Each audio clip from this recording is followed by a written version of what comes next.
Okay, so I'm one of the founders of Pangea. We're a community of women who love to travel. I'm assuming all of you love to travel. So we'll write some stories tonight. We'll share some stories. And, sometimes the hardest part is getting that first draft down, and then you guys can decide where to take it.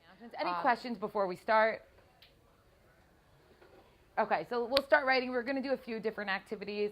We'll do a writing activity, then we'll do some sharing, then we'll do some more writing, then we'll do some more sharing, and we'll kind of do it that way. For the first activity, I'm going to ask a few questions or say a few statements. Just write down the first thing that comes to you, even if it seems a little bit silly. You can share if you want. You'll have the opportunity to share, but you won't have to. So the answers are really for you, okay? All right. Number one, write down one travel-related experience that you've had that you want to write about. Number two, in your wildest dreams, if your travel writing could be published in any 3 publications, where would it be?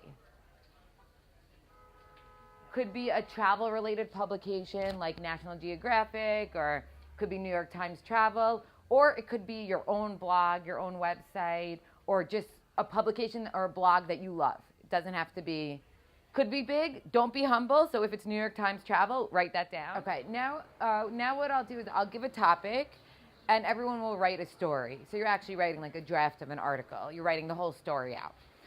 And then we'll take some sharing. Any questions before you get the topic other than what's the topic? Okay. The topic is a leap of faith. Who's going to be the courageous man or woman to share with the group?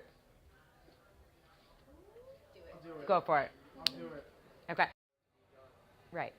I think especially with travel, insights come immediately after, a little bit after, and even years later, we're still gaining insights from trips we've taken 10 years ago and learning and growing from them because it's such a big experience, especially when we do those big trips to Africa or when we're really living or going and visiting different cultures.